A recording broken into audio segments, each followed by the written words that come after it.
Dans le rêve, je transpirais, je paniquais parce que je croyais qu'on m'avait tiré dessus. Je suis dans une ambulance. Les ambulanciers essayent de me retenir et ils me disent « Ne vous inquiétez pas, monsieur Chin, on sera bientôt à l'hôpital, ne vous inquiétez pas. » Je me fiche de mourir, je veux juste aller faire ma shahada avant, je ne peux pas mourir sans être musulman. Et ils sont en train de me dire ne bougez pas, on est presque arrivé. Et moi je dis écoutez, ils disent on va à l'hôpital d'abord. Et moi je dis vous ne m'entendez pas. Parce qu'au fond de ma tête j'entends ne meurs pas à moins que tu sois musulman.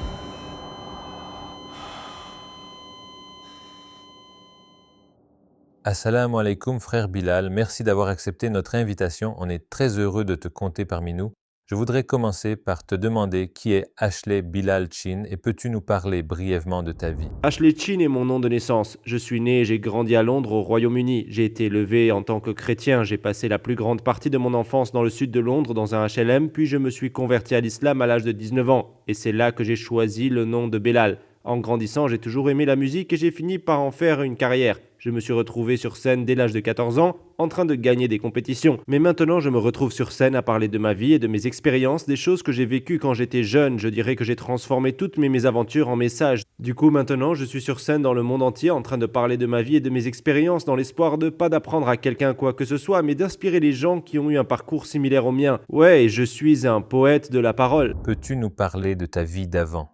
Ta vie avant l'islam, comment c'était? La vie dans la rue, si tu veux. La vie dans la rue avant l'islam, c'était de la tristesse. C'était ma première expérience triste du genre pourquoi on n'a pas ceci, pourquoi on n'a pas cela, pourquoi ma mère pleure, pourquoi ma mère est si énervée et si fâchée, comment est-ce qu'on va se sortir de ce pétrin? Et je me souviens, et c'est l'une des histoires les plus uniques de mon enfance, il y avait un gars, il avait des problèmes mentaux, il s'appelait Glenn, on l'appelait Mad Glenn et il sentait bizarre, ses vêtements étaient mauvais et il passait par là où j'habitais et tous les enfants couraient quand il venait. Ah, il y a Mad Glenn! Et on s'enfuyait en courant parce qu'il avait l'air fou, il prenait des médicaments, mais ma mère, aussi pauvre qu'elle était, elle l'invitait toujours à la maison.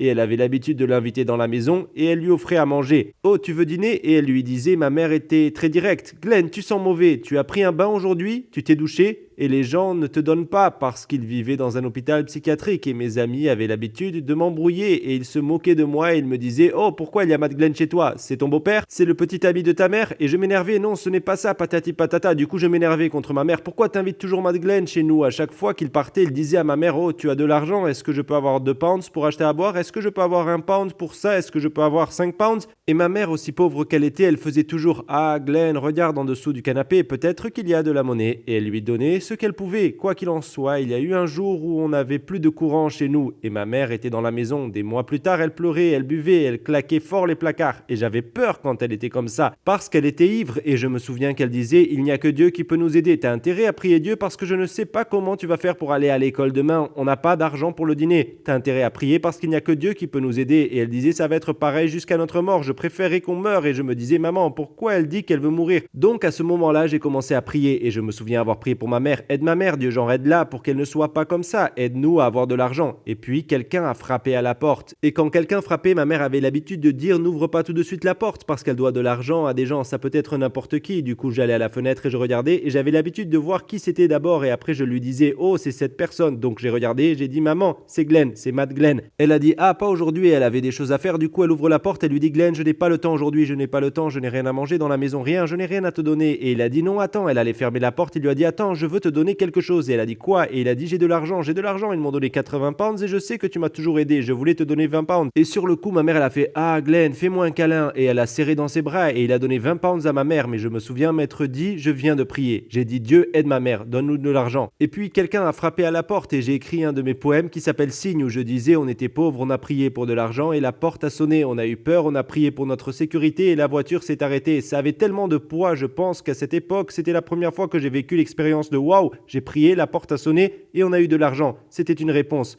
Donc j'avais une relation solide avec Dieu à partir de ce moment-là. Quand j'étais jeune, je lui parlais tout le temps. Je n'étais pas musulman, mais je savais que Dieu existait. Je suis allé à l'église.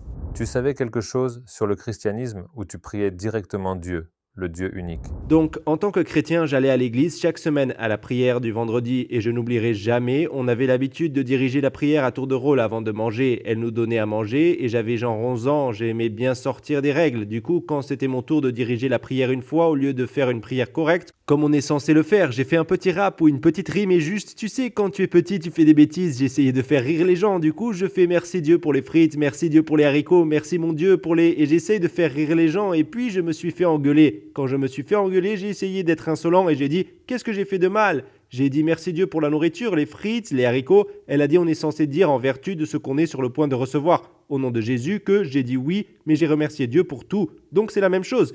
Et c'est là que je me suis rendu compte, elle me dit qu'il faut dire le nom de Jésus. J'ai dit pourquoi? J'ai remercié Dieu et je crois que j'ai dit une bêtise en essayant d'être intelligent. Mais après je me suis dit en fait j'ai raison parce que j'ai dit ok mais est-ce que Dieu n'est pas? Et j'ai dit d'accord, c'est elle qui a fait la nourriture. Mais moi, je vais remercier l'autre dame, ça n'a aucun sens. Je vais aller directement voir celle qui l'a fait et lui dire merci. Pourquoi je dois aller te voir toi? Et j'en ai parlé à ma mère et elle m'a dit, tu connais Jésus, la Trinité. Et j'ai commencé à penser et j'ai dit, je ne sais pas, je crois juste en Dieu. Donc j'ai quitté l'église très jeune, à l'âge de 13 ans ou quelque chose comme ça. Et dans ma tête, c'était, je ne sais pas, je crois juste qu'il y a un Dieu. C'est la seule chose qu'on n'a pas besoin de me rabâcher. Il y avait des incertitudes sur tout le reste. C'était vraiment fascinant.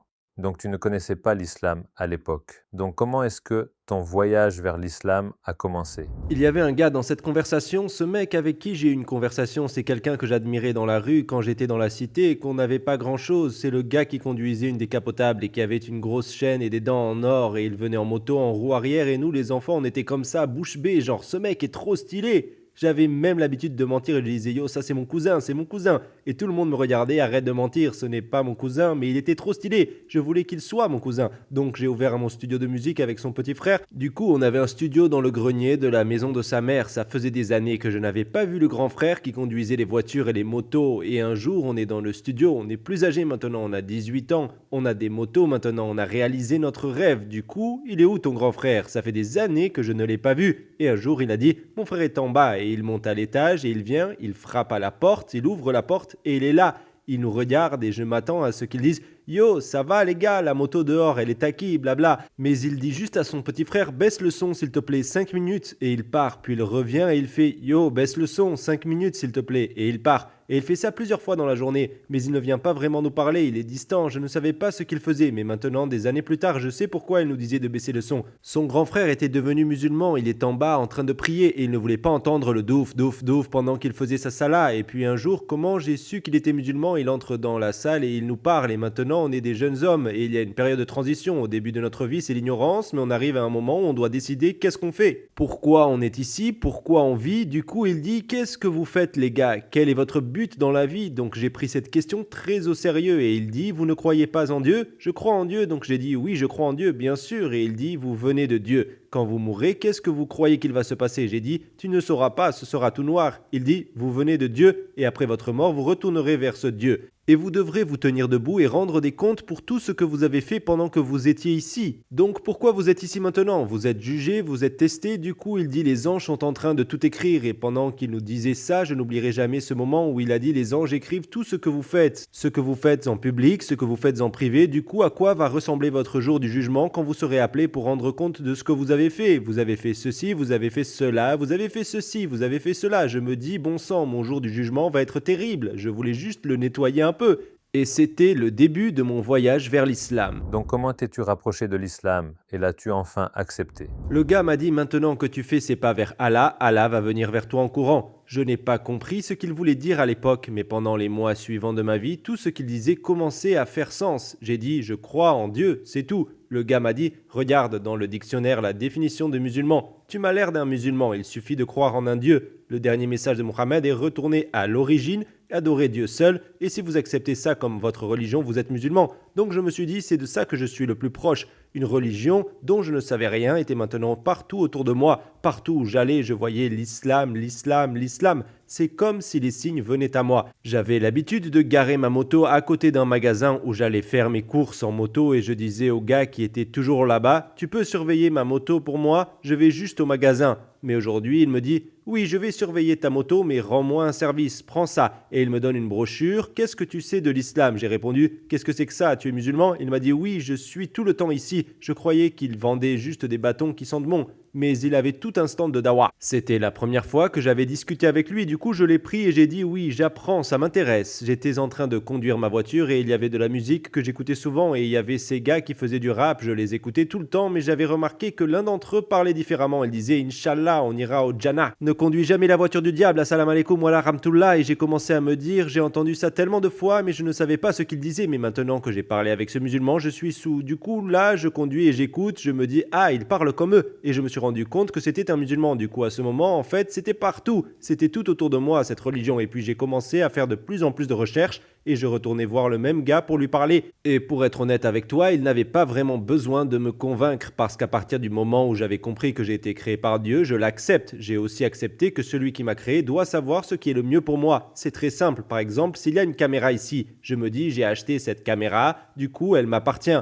Mais ça ne veut pas dire que je la connais mieux que la personne qui l'a fabriquée. Donc même si elle est à moi, je pourrais me dire ouais, elle est à moi, je vais en faire ce que je veux. Bien sûr, si je ne suis pas les consignes, je ne vais pas utiliser au mieux cette caméra, elle va se casser. Maintenant, le pire que je vois dans la vie, c'est qu'on est en train de s'effondrer, on se brise tous en tant qu'être humain. On se plaint, pourquoi je subis ça? Pourquoi est-ce qu'il m'arrive ça? Mais on ne suit pas les consignes de celui qui nous a créés. Du coup, je me dis, si Dieu m'a créé, il me donne des consignes sur la façon dont je dois vivre ma vie. Je ne les vois pas comme des règles, je les vois comme des consignes que je dois suivre si je veux vivre la meilleure vie possible, parce que je ne rends pas Dieu plus grand, je ne rends pas Allah plus grand en suivant ses règles. C'est pour moi, c'est pour mon propre bénéfice. Il me dit fais ça. Moi je dis, tu sais quoi, si j'ai été créé par Allah, comment est-ce que j'adore Allah? C'est en suivant ses consignes. C'est mieux pour moi et puis j'ai le meilleur de cette vie et le meilleur dans la vie suivante. Et chaque règle, je vois à quoi elle sert. Qu'il s'agisse de dormir sur le côté droit, j'en vois les avantages. Que ce soit manger avec la main droite, tu comprends, prier 5 fois par jour, jeûner pendant le mois du Ramadan, ce ne sont pas des fardeaux, ce sont des choses qui sont bonnes pour toi.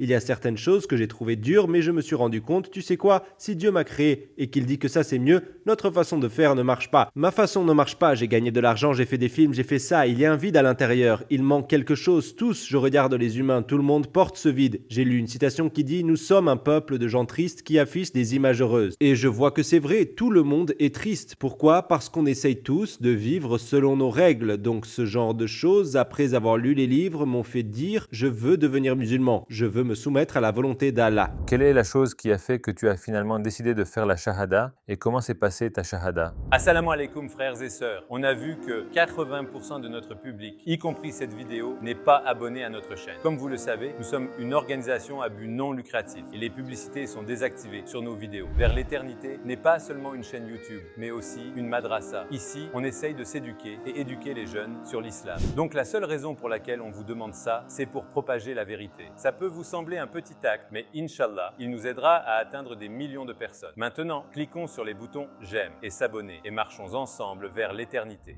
Quelle est la chose qui a fait que tu as finalement décidé de faire la shahada et comment s'est passée ta shahada? Je croyais que l'islam était la vraie religion, mais j'avais peur de devenir musulman. Je sais maintenant que Shaitan chuchotait dans mes oreilles. Je me disais que je n'étais peut-être pas prêt. Est-ce que j'en sais assez? Peut-être que je vais devenir musulman, mais je ne vais pas être un bon musulman, genre je ne veux pas le faire à moitié. Du coup, je prenais beaucoup de temps. Mais je savais que c'était la vraie religion et le frère, toujours quand il me voyait, il me disait tu es prêt? Et je répondais bientôt, Inch'Allah. Et non, en fait, je disais bientôt. Et il disait dis Inch'Allah. Je disais Inch'Allah, Inch'Allah. Il dit ça veut dire si Allah le veut et il me disait toujours la mort peut venir à tout moment, l'ange de la mort peut venir te voir n'importe quand et l'une de ces fois Allah dira soit et ce sera. Et du coup ça me fait peur et il me dit ne meurs pas à moins que tu sois dans un état de soumission et ne meurs pas à moins que tu sois musulman, c'est la Surat Al-Imran. Et du coup je dis non, je vais le faire bientôt, je vais le faire bientôt. Et puis j'ai eu des rappels importants, le studio où on était, notre manager s'est fait tuer et elle n'était même pas impliquée dans le monde du crime. Je pense que la mort était si proche de la maison, je me souviens d'avoir rêvé qu'on me tirait dessus et je sentais que dans le rêve, je transpirais, je paniquais, j'avais l'impression que c'était très réaliste. Je suis dans une ambulance, les ambulanciers essayent de me retenir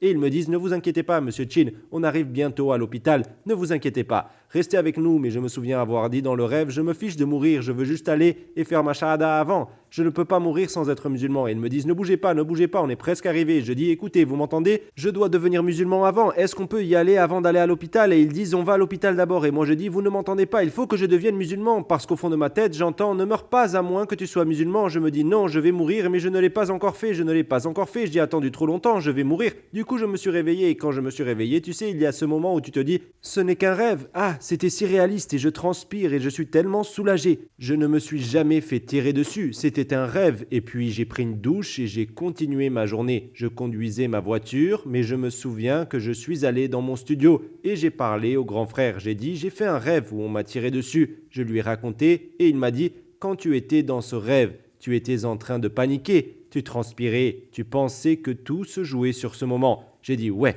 100%. Et il m'a dit, quand tu t'es réveillé, tu as dit, ah, ce n'était qu'un rêve. Et tu as pris une douche et tu as continué ta journée. J'ai dit, oui, exactement. Il m'a dit, c'est comme ça la vie. Il a dit, maintenant dans cette vie, toutes les choses qui t'inquiètent, qui te font paniquer, qui te font stresser, qui t'énervent, qui te dépriment, tu sais quand tu iras dans la tombe, un ange viendra te voir et te demandera combien de temps es-tu resté dans cette vie. Tu diras un jour, une demi-journée, c'est tout. Il a dit, la personne dans la tombe voit cette vie de la même façon que la personne qui vient de se réveiller voit son rêve. Il a dit, cette vie n'est rien. J'ai dit, tu sais quoi? Pourquoi est-ce que je mets autant de temps? Je suis prêt à devenir musulman maintenant, je veux le faire aujourd'hui, je veux faire ma shahada aujourd'hui. Il a dit quoi aujourd'hui? Et j'ai dit oui, aujourd'hui je suis prêt. Il dit allons-y, la maison de Yasser est toujours ouverte, on va y aller, tu pourras y faire ta shahada. Du coup il a appelé le frère Yasser et il lui a dit tonton Yasser, assalamu alaikum, j'ai un nouveau gars qui veut faire sa shahada. Il a dit amène-le. Donc on y va et ils étaient tous excités au fait que je sois là. Et il a apporté cette nourriture et toutes ces petites expériences de je suis assis à côté d'un frère et ils ont apporté ce grand plateau d'argent rempli de nourriture et il a dit approche-toi, on va manger. Il voulait partager la même assiette. Ils voulaient manger ensemble, ils voulaient ne faire qu'un. Après avoir mangé, ils ont dit « Tu es prêt maintenant ?» Et le frère s'est assis en face de moi comme ça, il m'a dit « Donne-moi ta main ». Et j'ai répété après lui et je me souviens du regard de tout le monde quand j'ai dit ces mots. C'était genre « Il est à Jannah ». J'ai fait quelque chose d'extraordinaire, ils se sont levés et m'ont tous serré dans leurs bras. Je n'avais jamais serré un homme dans mes bras avant ça. Ces gars, ils font des câlins. L'un d'eux, Yasser, je me souviens qu'il m'a serré dans ses bras et m'a fait un bisou sur la joue. Moi, c'est l'amour, bienvenue, Allahu Akbar. Tu es musulman maintenant. Et un frère m'a dit, comment tu te sens? J'ai répondu, tu sais quoi, je me sens différent. Je me sens tellement différent, je me sens pur, tout frais.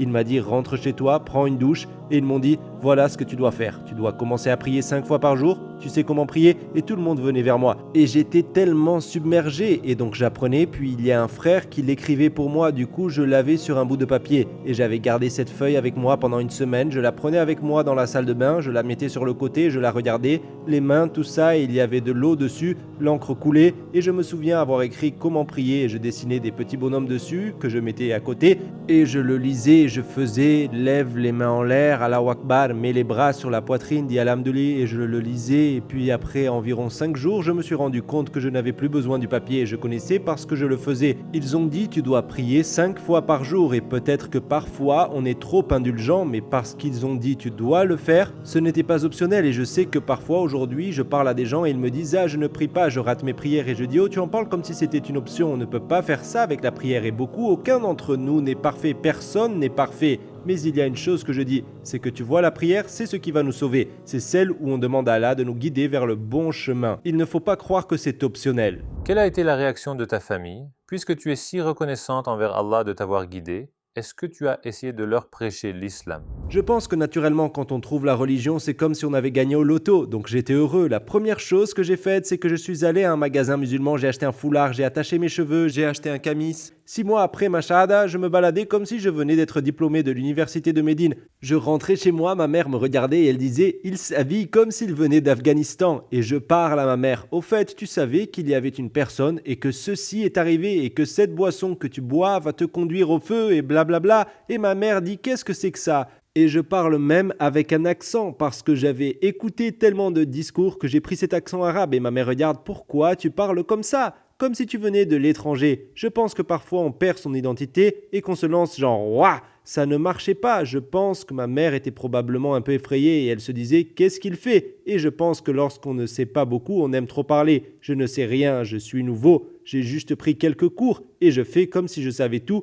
et je fais la dawa à tout le monde et je corrige tout le monde quand ils font quelque chose de mal. Et je dis à tout le monde, ça c'est mauvais, Et j'ai tellement peu de connaissances, mais c'est comme si on pouvait connaître le niveau de connaissance de quelqu'un à travers son caractère, par leur manière, par leur sagesse. Du coup, mes manières allaient dans tous les sens. J'ai presque un ego, je me comporte comme si j'étais meilleur que les gens parce que ça y est, et je suis presque en train de rabaisser les gens, ça ne marche pas du tout. Alors, pour être honnête, ma mère n'était pas intéressée, ma sœur n'était pas intéressée, et puis plus on apprend, moins on parle, et plus son caractère s'améliore. Du coup, je n'apprends presque plus rien à ma mère. Je ne la corrige presque plus, maintenant j'ai une conscience. Qu'est-ce qu'elle va ressentir si je dis ça? Du coup, j'en faisais moins, j'apprenais plus et je parlais moins. Et c'est à ce moment-là que ma mère est devenue plus intéressée et plus curieuse, parce que la meilleure dawa est dans les actions. Donc elle voit le type d'homme que je suis en train de devenir et elle dit « Je me souviens qu'on avait l'habitude de nettoyer la maison tous les dimanches et que tu mettais du reggae, mais maintenant j'ai mis un discours sur l'islam dans ma chambre. Ma mère est en bas, elle fait le ménage et elle entend le discours. Elle dit « Oh, c'est quoi ça ?» J'ai dit un discours sur l'islam et elle a dit « Mais je les ai entendus parler de Jésus. » J'ai dit « Ah oui ?»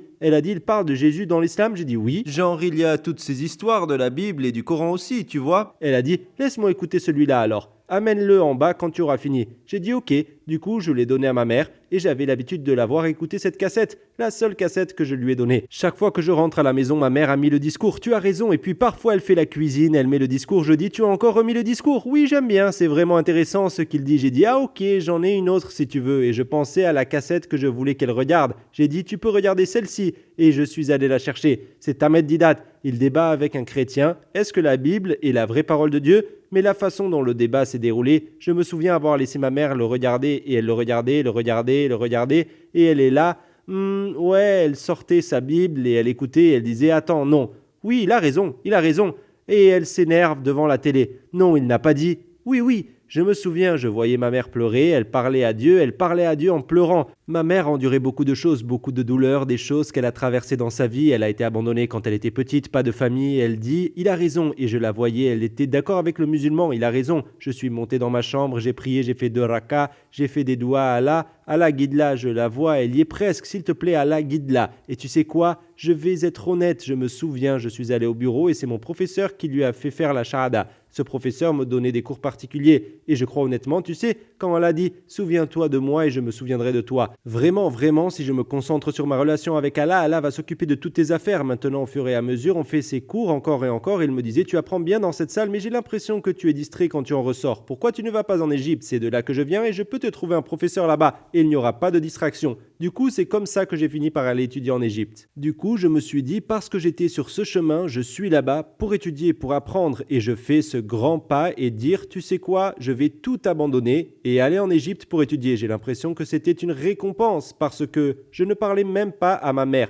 Et après, on me dit, ouais, ils veulent tous les deux faire la shahada. Je suis assis dans le même bureau avec ce professeur et il me dit, tu pars pour l'Égypte demain. Je lui réponds, ouais, mais voici ma mère, voici ma sœur et il leur fait faire la shahada. Et elles sont assises là avec leur foulard. C'est comme si c'est vraiment comme ça. Tu te souviens d'Allah, Allah s'occupera de tes affaires. Elles ont toutes les deux fait leur shahada? Elles ont toutes les deux fait leur shahada. Subhanallah. Alhamdulillah. Donc pourquoi est-ce que tu as choisi le rap?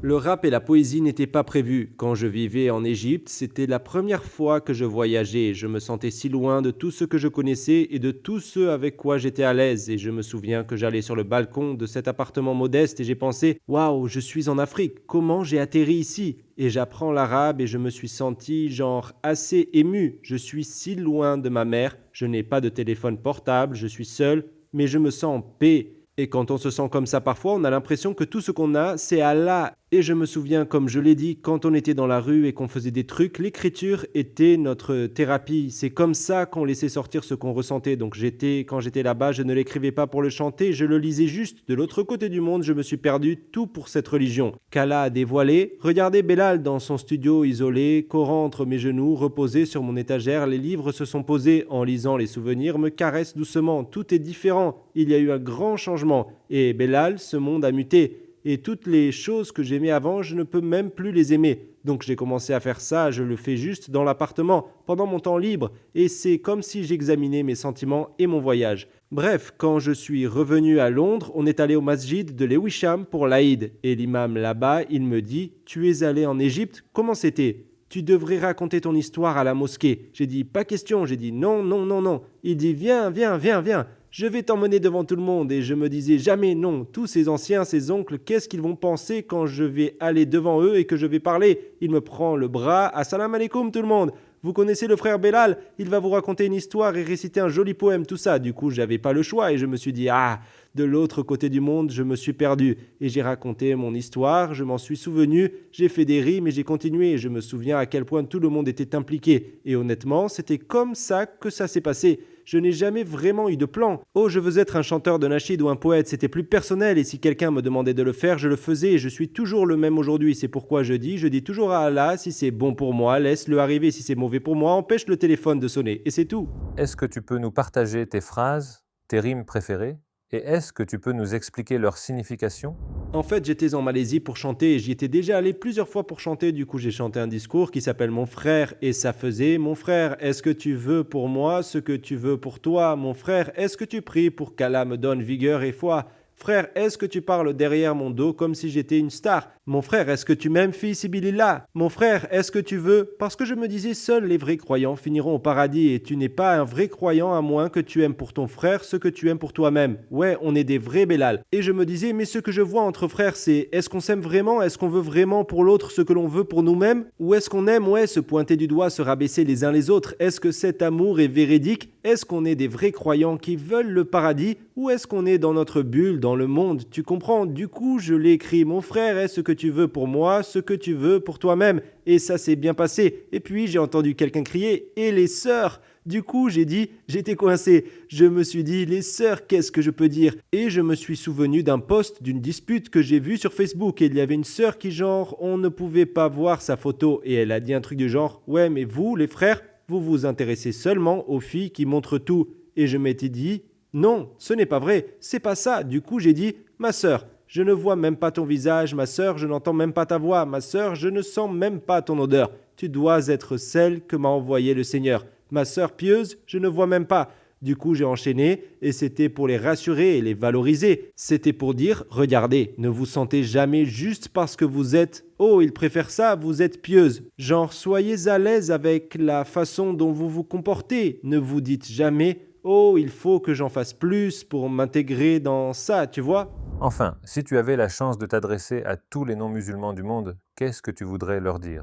Je dirais qu'en tant que personne, on doit apprendre à penser. On est tellement pris par la vie qu'on ne pense pas beaucoup. Par exemple, pourquoi est-ce qu'on vit? Et pourquoi on vit? Et parfois, il faut mettre la vie en pause et s'arrêter pour réfléchir.